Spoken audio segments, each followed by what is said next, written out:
जय तुलसी मैया। दोस्तों, स्वागत है आप सभी का एक बार फिर से। माँ तुलसी आप व आपके परिवार पर अपनी कृपा दृष्टि सदा सर्वदा बनाए रखें, धन संपत्ति के भंडार भरे रखें। दोस्तों, यदि आप अपनी लाइफ में नया कुछ सीखना चाहते हैं तो चैनल को सब्सक्राइब जरूर करिएगा। दोस्तों, कार्तिक का महीना अपने अंतिम चरण में है। इस समय यदि हम माँ तुलसी को प्रसन्न करते हैं, उनके कुछ उपाय करते हैं, तो माँ तुलसी का आशीर्वाद हमेशा हमारे ऊपर और हमारे परिवार पर बना रहता है। माता तुलसी लक्ष्मी जी का ही स्वरूप कही गई है। ऐसे में यदि आप भगवान विष्णु के साथ तुलसी का पूजन करते हैं तो दोनों का आशीर्वाद मिलता है, क्योंकि कार्तिक का महीना भगवान विष्णु की पूजा आराधना के लिए समर्पित होता है। दोस्तों, कार्तिक माह हो और हम तुलसी की बात ना करें, ऐसा कैसे हो सकता है। जब हम बात करते हैं कार्तिक मास की तो तुलसी पूजन हमें सबसे पहले याद आता है। सबसे पहले और सबसे लाभप्रद जो चीज बताई जाती है वह तुलसी पूजन बताई जाती है। कार्तिक मास में सूर्य उदय से पहले उठकर ठंडे पानी से स्नान करने को कार्तिक स्नान कहते हैं। बहुत से लोग इसे गंगा जी में स्नान करते हैं, किसी भी पवित्र नदी तालाब में जाकर स्नान करते हैं। और यदि अ, गंगा नदी तक या किसी नदी तालाब तक जाना यदि पॉसिबल नहीं है तो वो अपने घर में ही नहाने की बाल्टी पे थोड़ा सा गंगा जल डालकर और पानी जो है भरकर उससे स्नान करते हैं। और ऐसा कहते हैं कि जब सुबह उठकर स्नान करके हम पूजन पाठ करते हैं तो इससे हमें भगवान विष्णु का आशीर्वाद प्राप्त होता है। कार्तिक मास को भगवान विष्णु का मास माना जाता है। जब बात हो भगवान विष्णु की तो हम उनकी प्रिया तुलसी को कैसे भूल सकते हैं। घर के अंदर तुलसी स्थापना के लिए कुछ नियम बताए जाते हैं, और हम जो कि दिन रात ईश्वर का नाम जपते हैं, अपने घर में पवित्र पौधों में तुलसी जी को विराजमान करवाते हैं। ऐसा कहते हैं कि तुलसी जी घर के पूरब और उत्तर पूरब या उत्तर दिशा में अगर रहती हैं तो वो हमेशा हमारे घर में बरकत देती हैं। वैसे तुलसी जी अगर ब्रह्म स्थान में, यानी कि आपके घर के बिल्कुल सेंटर पॉइंट पर आप स्थापित करके रखते हैं, तो ऐसा कहते हैं कि वो आपके घर के अंदर सदा सर्वदा आशीष और आशीर्वाद अपनी कृपा बनाए रखती हैं। पुराने समय में यदि हम देखें तो घर में बड़े बड़े घर होते थे, आंगन होते थे, और उस आंगन के बीचों बीच में जो है तुलसी माँ का स्थान होता था। लेकिन अब समय बदल चुका है, लोग बड़े बड़े अपार्टमेंट में रहते हैं या इतनी जगह नहीं है जहां पर आंगन बनना पॉसिबल नहीं है।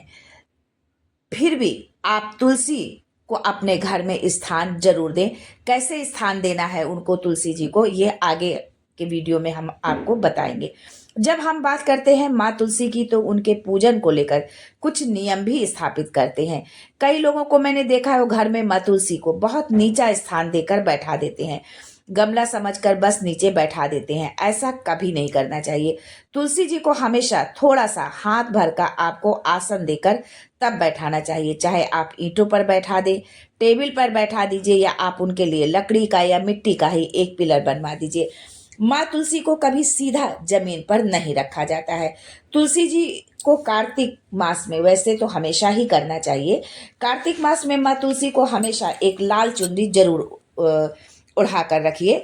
माँ तुलसी का पूजन करते वक्त आप उनसे अपने मन की मनोकामना बोल दीजिए, ताकि वो बात आपके हरि के दरबार तक, भगवान विष्णु तक पहुंच जाए, हरि के कान तक पहुंच जाए, और भगवान विष्णु आपकी हर मन मुराद, आपकी जो भी मनोकामना है, आपकी जो भी इच्छा है वो पूरी कर दे। जब हम बात करते हैं तुलसी की जी तो हम ये कहते हैं कि वो घर में सुख शांति देने वाली होती हैं। जिस आंगन में तुलसी जी का वास होता है उस घर में हमेशा सकारात्मकता बनी रहती है। जब आप नियमित रूप से तुलसी जी का पूजन करते हैं, फिर तुलसी माँ आपके घर में सूख जाती हैं या खराब हो जाती हैं, तो आप ये मान लीजिए कि कोई बहुत बड़ी आपदा, कोई बहुत बड़ी मुसीबत आप पर आते आते टल गई है, जिसे माँ ने अपने ऊपर ले लिया है। क्योंकि माँ तो हमेशा अपने बच्चों की जो है सलामती चाहती है, उनके दुख कष्टों को खुद उठा लेगी, लेकिन अपने बच्चों को तकलीफ नहीं आने देगी। सूखी हुई तुलसी जी को या तो आप जल में प्रवाहित करिए, या फिर किसी भी मंदिर के परिसर में एक गड्ढा खोद कर जो है उनको गाड़ दीजिए। गड्ढा गड्ढा खोदिए और उसमें उनको गाड़ दीजिए। तुलसी जी के ऊपर जब तुलसी मंजरी आने लग जाए तो छोटे छोटे बीज आते हैं, तो मान लीजिए माँ लक्ष्मी का आशीर्वाद आपके घर पर बरस रहा है। तुलसी जी को जो है माँ भी अत्यंत प्रिय है। माँ लक्ष्मी, लक्ष्मी जी के पूजन में तुलसी मंजरी विशेष रूप से चढ़ाई जाती है। और वैसे भी आप लोगों को पता होगा कि तुलसी जी माँ लक्ष्मी जी की भाभी थी। विष्णु जी से विवाह करने के कारण वो विष्णु पत्नी भी हो गई। जब हम तुलसी जी का पूजन करते हैं तो हमें शालिग्राम जी हमेशा उनके साथ रखना चाहिए। तुलसी पर जल चढ़ाते वक्त शालिग्राम जी उनके नीचे हमेशा स्थापित करके रखने ही चाहिए। अगर आपके घर में शालिग्राम नहीं है तो आप एक पत्ते के ऊपर, एक ताम्र पत्र के ऊपर लिख लीजिए, या एक पेपर के ऊपर ही श्री हरि लिख कर तुलसी जी के पास में रख दीजिए और फिर उन्हें जल दीजिए। रोज बदलना पड़ेगा, क्योंकि पत्ते पर लिखा हुआ या पेपर पर लिखा हुआ तो मिट जाएगा, तो आपको रोज उसे बदलना पड़ेगा। लाल पेन से ही लिखिएगा या फिर आप सिंदूर से भी लिख सकते हैं।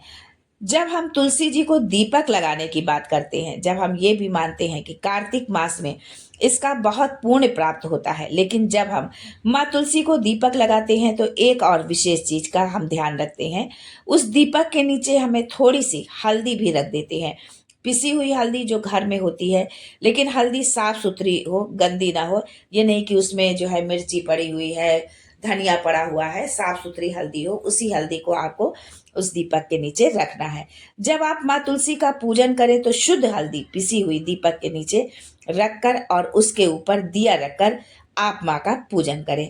कार्तिक मास में जब आप माँ के ऊपर जल अर्पित करें तब आप अपने मन में माँ के 8 नामों का जाप जरूर करें। जो है, यदि आपको 8 नाम नहीं पता है तो गूगल में आपको ये 8 नाम मिल जाएंगे, आप ढूंढ सकते हैं। आप इन नामों का जाप जरूर करिए। तुलसी से बनी हुई माला अगर आप कार्तिक मास में किसी भी हरि मंदिर में, यानी भगवान विष्णु के मंदिर में आप चढ़ा देते हैं तो जन्म जन्मांतर के पाप खत्म हो जाते हैं। तुलसी माँ केवल ज्योतिष में, आध्यात्म में ही जो है नहीं अपना वर्चस्व रखती हैं। क्या आपको एक और चीज बता दें कि धनतेरस पे एक लोटे के अंदर अगर आप श्यामा तुलसी के 5 पत्ते डाल देते हैं, वैसे तो 3 तरह की तुलसी होती है लेकिन हमें 2 तरह की ही तुलसी ज्यादा दिखाई देती है। जो हरे रंग की तुलसी होती है वो रामा, और जो थोड़ी सी बैगनी काली सी होती है वो जो है श्यामा तुलसी होती है। और एक तुलसी और होती है जिसको हम विमला कहते हैं, और वो इतनी मीठी होती है कि शक्कर की तरह उसकी मिठास होती है, शक्कर से भी अधिक मिठास होती है, जो कि बहुत कम देखने को मिलती है। तो आपको श्यामा तुलसी से ही ये इस उपाय को करना है। श्यामा तुलसी के कुछ पत्ते धनतेरस पर अपने मंदिर में रख दें।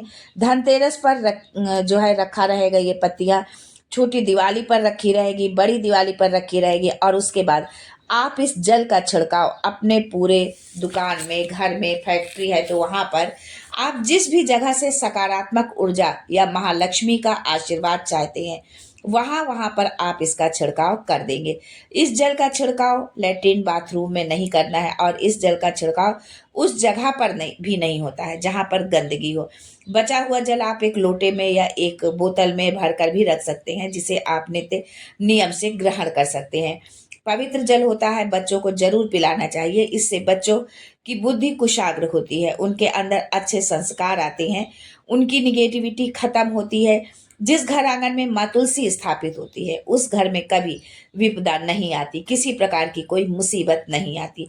लेकिन कुछ लोगों को माँ तुलसी का पूजन करते वक्त कुछ बातें ध्यान जरूर रखना चाहिए। माँ तुलसी के आसपास जूते चप्पल बिल्कुल नहीं रखे होने चाहिए। गंदे संदे कपड़ों से या गंदे संदे हाथों से माँ तुलसी को कभी भी आप हाथ न लगाएं।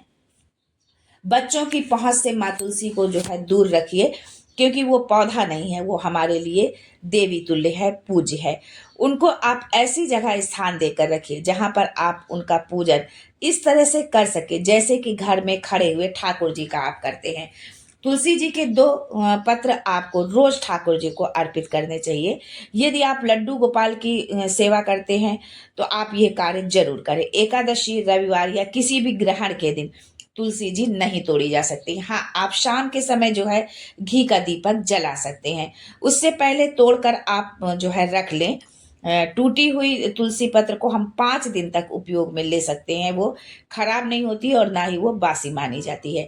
जब भी आपको लगे कि आपके घर में कोई बहुत गुस्सा करता है, बहुत ज़्यादा निगेटिव हो जाता है, तो आप उसे तुलसी पत्र डालकर जल ज़रूर पिलाएँगे। तो इससे आपको बहुत ही लाभ प्राप्त होगा।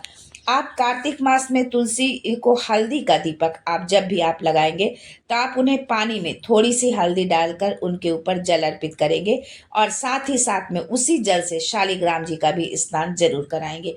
माँ तुलसी का पूजन करते वक़्त एक बात और ध्यान में रखिए, पीरियड्स में आप माँ तुलसी का पूजन नहीं कर सकते हैं, उन्हें ग्रहण कर सकते हैं, खा सकते हैं, क्योंकि पीरियड्स में जो दर्द होता है, जो तकलीफ़ होती है, तो जो है तुलसी के खाने से उसमें बहुत ज़्यादा फायदा होता है।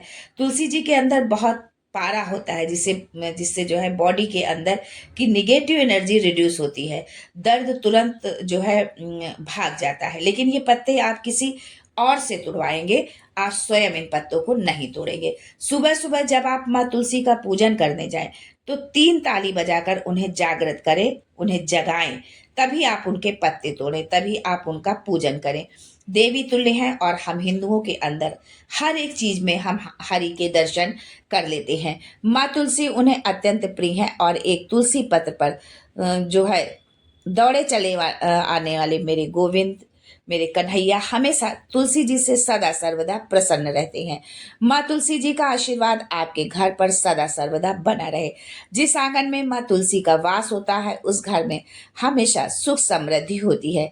लाल कपड़े में अगर आप तुलसी मंजरी को बांधकर दीपावली वाले दिन माँ लक्ष्मी जी को समर्पित करते हैं, तो ऐसा करने से माँ लक्ष्मी का आशीर्वाद प्राप्त होता है। लाल कपड़े में तुलसी मंजरी को बांधकर अगर आप अपनी तिजोरी में रख देते हैं, तो ऐसा करने से माँ लक्ष्मी का आशीर्वाद प्राप्त होता है।